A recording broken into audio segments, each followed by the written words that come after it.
Didik TV KPM. Sekarang ni kita nak cuba untuk aras tinggi, cikgu. Baik. Apakah tips yang cikgu nak kongsikan kepada kita semua? Silakan, cikgu. Jadi murid-murid janganlah risau bila tengok soal aras tinggi ni. Soalan aras tinggi ni pun masih boleh dibuat dengan baik. Jadi kekal fokus di sana. Okey, soalan aras tinggi ini yang pertama, bila sebut aras tinggi nampak pengiraan. Bila sebut nampak nombor, murid-murid mungkin ada yang fobia. Jangan fobia. Bila nampak nombor, tenangkan diri, tengok soalan nak apa. Okey, ini soalan SPM 2019. Syarikat Smarties Sdn Bhd mengeluarkan beg sekolah. Kos tetap yang ditanggung oleh syarikat ialah RM350,000. Beg dijual dengan harga RM60 seunit. Kos berubah seunit RM25. Modal syarikat berjumlah RM400,000. Berapakah titik pulang modal? Okay, jadi soalan tanya titik pulang modal. Yang mana murid-murid semua sedia maklum, kita selalu sebutkan sebagai TPM. TPM bukan Timbalan Perdana Menteri. Ini ialah titik pulang modal. Titik pulang modal ni murid-murid belajar tingkatan 4, tajuk bab 3, visi misi objektif perniagaan, dan tingkatan 5 sebenarnya ada jumpa lagi sekali dalam tajuk penyata kewangan titik pulang modal. Jadi murid-murid bila tengok soalan pengiraan kena tahu formula. Memang kena hafal lah. Memang kena hafal. Tak ada pilihan yang lain. Macam mana nak hafal? Soalan tu buat banyak kali. Tulis banyak kali, murid-murid akan tahu. Jadi murid-murid yang tahu formula ni memang jadi macam kita sebut sebagai makanan lah. Makanan soalan ni sebenarnya tak jadi susah pun. Formula titik pulang modal ialah kos tetap bahagi harga tolak kos berubah senet. Tapi murid-murid perlu ingat, formula ini jangan lupa dibuat kurungan bawah ini. Jadi jika tiada kurungan ini menyebabkan murid akan tak dapat jawapan yang tepat ataupun tersalah kira. Jadi kos tetap bahagi harga tolak kos berubah senet. Kita tengok kos tetap di sini berapa? Dah bagi tahu RM350,000. RM350,000. Okey. Seterusnya harga beg ini ialah RM60. Letak RM60 tolak dengan kos berubah senet pun dah diberikan RM25. Okey, jadi kita selesaikan di bawah dulu. 60 tolak 25 kat sini sama dengan 35. Okey, jadi murid-murid, ini tak payah tekan kalkulator man.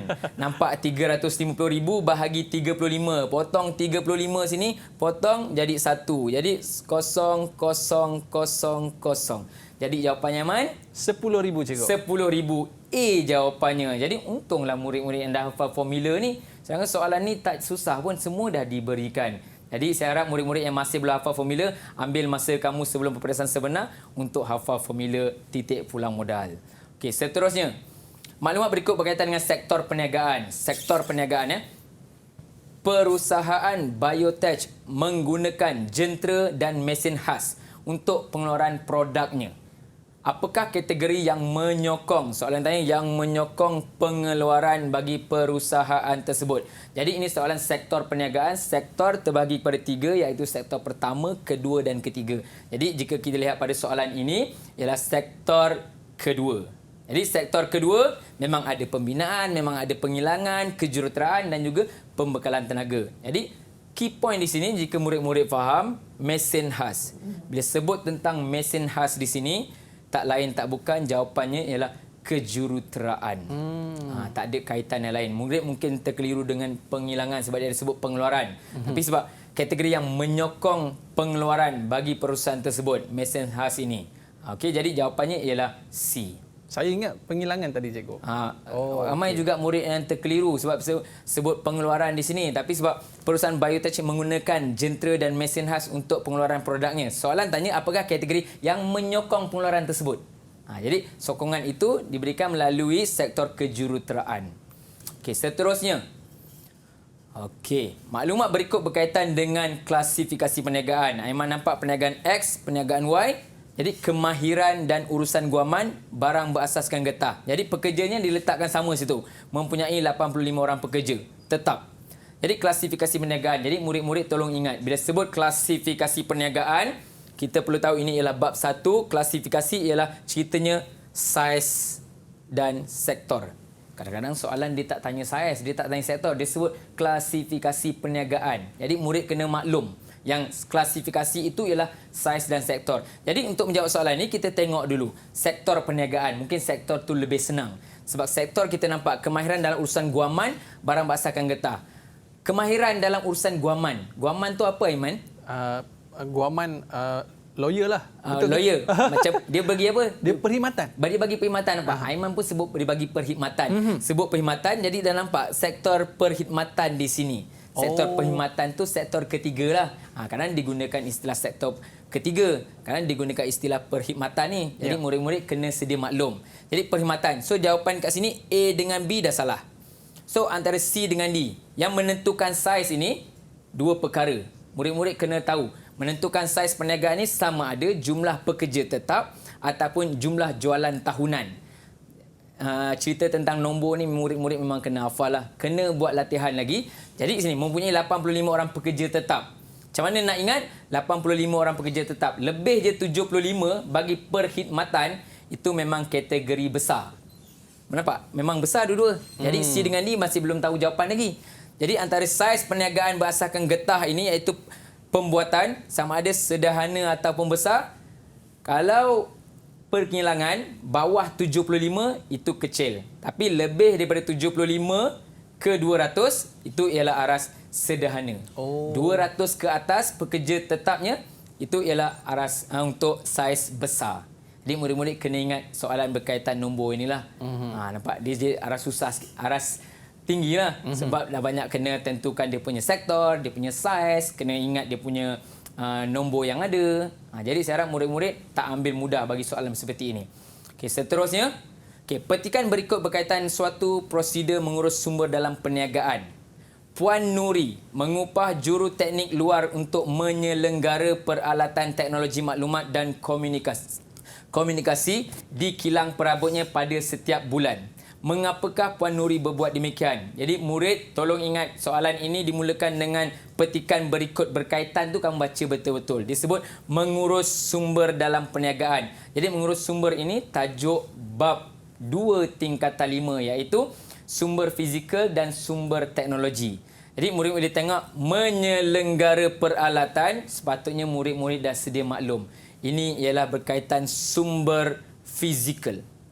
Bila sebut sumber fizikal, ada dua kaedah prosedur urus. Sama ada selenggara dan baik pulih serta insurans dan keselamatan.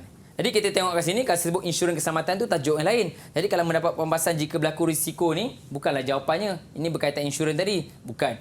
Menilai keaslian peralatan digunakan, ini ialah berkaitan sumber teknologi antara A dengan B. Memastikan kerosakan dapat dicegah, mengganti peralatan. Ingat, dia selenggara. Selenggara ialah untuk memastikan kerosakan itu dapat dicegah. Jika dah rosak, dia perlu baik pulih. Baik pulih baru menggantikan peralatan yang bermasalah. Sebab poin dia menyelenggara tu. Yes. Okey. Dia beza antara baik pulih dan selenggara. Murid-murid kena tahu bezakan dua perkataan tersebut. Okey, seterusnya.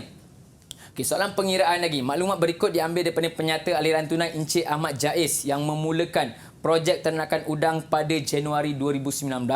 Jadi berdasarkan maklumat yang ada, berapakah baki akhir bulan Januari? Nampak dia macam soalan akaun. Tapi tak sesukar pelajar akaun punya. Jadi sebab apa? Kebanyakan calon perniagaan ini memang ada belajar ini dalam bab 4 penyata kewangan. Formulanya, kena ingatlah. Baki awal tambah penerimaan tolak pembayaran, iaitu baki awalnya saya ambil RM50,000 je sebab maksud baki awal itu ialah baki tunai di tangan. Kita tak boleh kira modal peralatan tu sebab itu tak nampak duit di tangan. Jadi RM50,000 tambah dengan penerimaan pembayaran. Murid-murid kena tahu adakah ini ada lebihan ataupun kurangan. Bila dia buat penambahan penerimaan tolak pembayaran, dia akan dapat jawapan yang betul. Murid-murid boleh tekan kalkulator di rumah berapa dapat jawapannya. Saya tekan dekat sini, jawapannya C. 142. RM 142,000. Okey, ini bagi soalan tanya berkaitan pengiraan lah. Jadi murid-murid soalan pengiraan cubalah. Jangan takut. Mana tahu kita tekan tu memang dapat jawapannya, membantu markah tu untuk pergi ke maksimum. Boleh pakai kalkulator cikgu kan? Boleh, kalkulator tadi saya dah bagi tahu kalkulator bawa. Boleh, Jangan kata tak nak bawa. Okey, sebab bila tak bawa tu mula nanti nak mencongak. Kalau congak tu hebat, tak apa. Takut salah. Takut salah. Bawa kalkulator. Kalau walaupun selama ni tak pernah kira dalam kelas, tak apa. Bawa aje. Mana tahu rezeki kamu dalam peperiksaan tu tekan-tekan dapat jawapan. Baik. Dengar Terus betul-betul bawa tips yang cikgu berikan. Didik TV KPM